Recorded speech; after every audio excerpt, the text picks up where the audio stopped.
राजा को उपदेश। एक राजा था। वो एक दिन शाम की वक्त अपनी महल की छत पर घूम रहा था। साथ में 5-7 आदमी भी थे। महल के पीछे कुछ मकानों के खंडहर थे। उन खंडहरों में कभी कभी एक संत आकर बैठा करते थे। राजा ने उन खंडहरों की तरफ संकेत करते हुए अपने आदमियों से पूछा कि यहाँ एक संत आकर ठहरा करते थे ना? उन्होंने कहा कि हाँ महाराज, आया करते थे, पर कुछ बरसों से उनको यहाँ आते नहीं देखा। राजा ने कहा कि वे बड़े विरक्त त्यागी संत थे। उनके दर्शन से बड़ी शांति मिलती थी। वे मिलें तो उनको कोई बात पूछें, उनका पता लगाओ। राजा के आदमियों ने उनका पता लगाया तो पता लगा कि वे शरीर छोड़ गए। मनुष्य की यहाँ बड़ी भूल होती है कि जब कोई मौजूद होता है तब उससे लाभ लेते नहीं, और जब वो मर जाता है तब रोते हैं। राजा ने कहा कि अहो, हमसे बड़ी गलती हो गई कि हम उनसे लाभ नहीं ले सके। अब उनका कोई शिष्य हो तो उसको ले आओ, हम उससे मिलेंगे। राजपुरुषों ने खोज की तो एक साधु मिले। उनसे पूछा कि हे महाराज, क्या आप उन संतों को जानते हैं? वे बोले कि हाँ जानता हूँ, वे बड़े ऊंचे महात्मा हैं। राजपुरुषों ने फिर पूछा कि क्या आप उन संत के शिष्य हैं? साधु ने कहा नहीं, वे किसी को शिष्य नहीं बनाते थे। हाँ, मैं उनके साथ जरूर रहा हूँ। राजा के पास ये समाचार पहुँचा तो राजा ने उनको ही लाने की आज्ञा दे दी। राजा के आदमी उस साधु के पास गए और बोले कि हे महाराज, राजा ने आपको बुलाया है, हमारे साथ चलिए। वह बोले कि हे भाई, मैंने क्या अपराध किया है? कारण कि राजा प्रायः उसी को लाने की आज्ञा देते हैं जिससे कोई गलती की हो।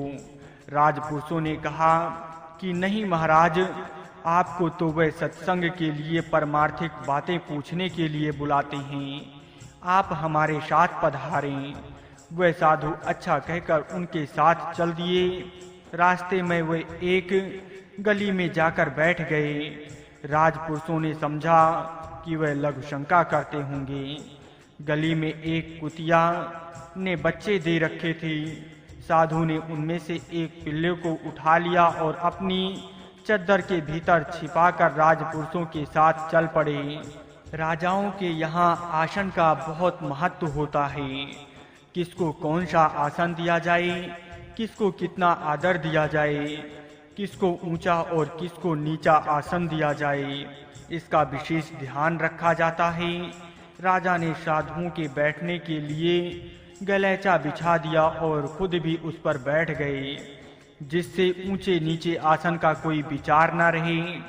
बाबा जी ने बैठते ही अपने दोनों पैर राजा के सामने फैला दिए। राजा ने सोचा कि ये मूर्ख है, सभ्यता को जानता नहीं, कभी राज्यसभा में गया नहीं, इसलिए राजाओं के सामने कैसे बैठना चाहिए ये इसको आता नहीं। राजा ने पूछ लिया, पैर फैलाए कब से? बाबा जी बोले, हाथ सिकोड़े तब से। तात्पर्य है कि कुछ लेने की इच्छा होती तो हम हाथ फैलाते और पैर सिकोड़ते, और हमें लेना कुछ है ही नहीं, इसलिए हाथ सिकोड़ लिए और पैर फैला लिए। ऐसा कहकर बाबा जी ने हाथ पैर ठीक कर लिए। राजा ने उत्तर सुनकर विचार किया कि ये मूर्ख नहीं है, प्रयुक्त बड़े समझदार, त्यागी और चेतना वाले हैं। राजा ने उन संत की चर्चा की तो साधु ने कहा कि वे बड़े अच्छे संत थे, वैसे संत तो बहुत कम हुआ करते हैं। राजा ने पूछा, आप उनके साथ रहे हैं ना? साधु ने कहा, हाँ, मैं उनके साथ रहा तो हूँ। राजा ने पूछा, आपने उनसे कुछ लिया होगा? साधु ने कहा, हमने लिया नहीं राजन। राजा बोले, तो क्या आप रीति ही रह गए? साधु ने कहा, नहीं, ऐसे संत के साथ रहने वाला कभी रीता नहीं रह सकता। हमने लिया तो नहीं, पर रह गया। राजा ने पूछा, क्या रह गया?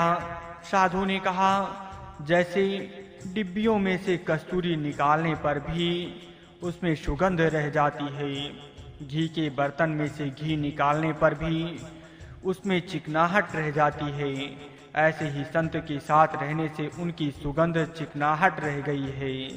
राजा बोला, हे महाराज, वो सुगंध चिकनाहट क्या है, ये मेरे को बताइए।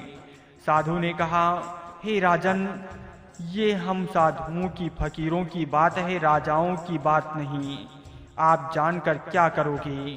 राजा ने कहा, नहीं महाराज, आप जरूर बताइए। साधु ने चद्दर के पीछे छिपाया पिल्ला बाहर निकाला और राजा के सामने कर दिया। राजा ने कहा, हम समझे नहीं महाराज। साधु ने कहा, आप बुरा तो नहीं मानोगे? राजा ने कहा, अरे मैं तो पूछता ही हूँ, बुरा कैसे मानूंगा, आप सच्ची बात कह दें। साधु ने कहा, हे राजन, मेरे को आप में और इस पिल्ले में फर्क नहीं दिखता। ये समता ही उन संत के संग की सुगंध चिकनाहट है। ये पिल्ला बहुत साधारण चीज है और आप बहुत विशेष हैं। ये बात तो सच्ची है, पर मेरे को ऐसा नहीं दिखता। आप में भी प्राण है और इसमें भी प्राण है। आपके भी श्वास चलते हैं और इसके भी श्वास चलते हैं। आपका भी शरीर 5 भूतों से बना है और इसका भी 5 भूतों से बना है। आप भी देखते हैं, ये भी देखता है।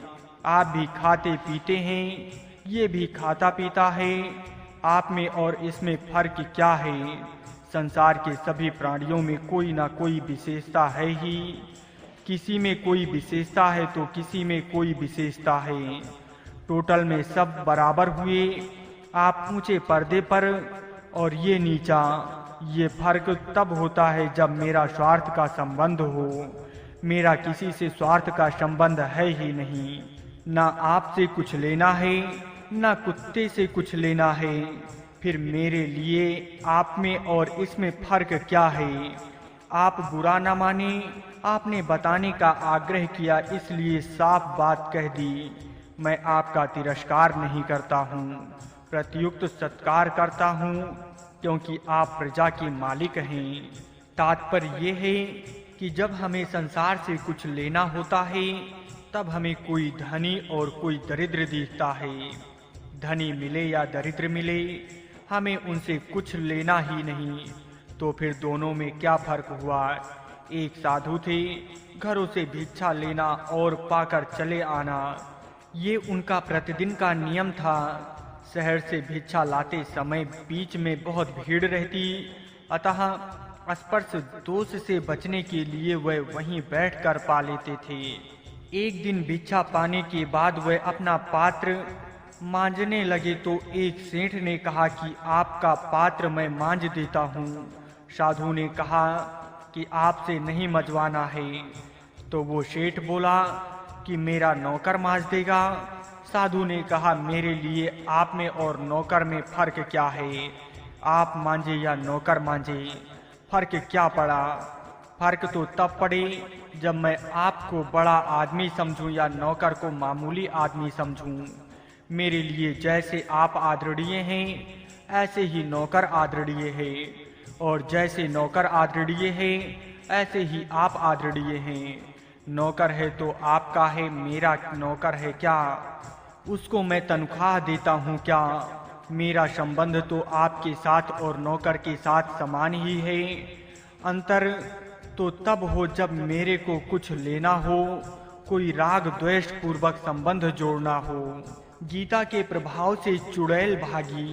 गीता के अध्ययन और श्रवण की तो बात ही क्या है। गीता को रखने मात्र का ही बड़ा महात्म है। एक सिपाही था, वो रात के समय कहीं से अपने घर आ रहा था। रास्ते में उसने चंद्रमा के प्रकाश में एक वृक्ष के नीचे एक सुंदर स्त्री देखी। उसने उस स्त्री से बातचीत की तो उस स्त्री ने कहा, मैं आ जाऊं क्या? सिपाही ने कहा, हाँ आ जा। सिपाही के ऐसा कहने पर वो स्त्री, जो वास्तव में चुड़ैल थी, उसके पीछे आ गई। अब वो रोज रात में उस सिपाही के पास आती, उसके साथ सोती, उसका संग करती और सवेरे चली जाती। इस तरह वो सिपाही का शोषण करने लगी, अर्थात उसका खून चूसकर उसकी शक्ति छीन करने लगी। एक बार रात में वह दोनों लेट गए, पर बत्ती जलती रह गई। तो सिपाही ने उससे कहा कि तू बत्ती बंद कर दी। उसने लेटे लेटे ही अपना हाथ लंबा करके बत्ती बंद कर दी। अब सिपाही को पता लगा कि ये कोई सामान्य स्त्री नहीं है, ये तो चुड़ैल है। वो बहुत घबराया।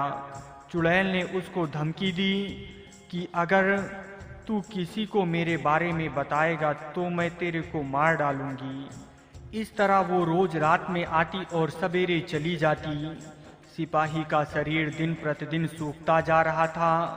लोग उससे पूछते कि भैया, तुम इतने क्यों सूखते जा रहे हो, क्या बात है, बताओ तो सही। परंतु चुड़ैल के डर के मारे वो किसी को कुछ बताता नहीं था। एक दिन वो दुकान से दवाई लाने गया। दुकानदार ने दवाई की पुड़िया बांध कर दे दी। सिपाही उस पुड़िया को जेब में डालकर घर चला आया। रात के समय जब वो चुड़ैल आई, तब वो दूर से ही खड़े खड़े बोली कि तेरे जेब में जो पुड़िया है उसको निकाल कर फेंक दे।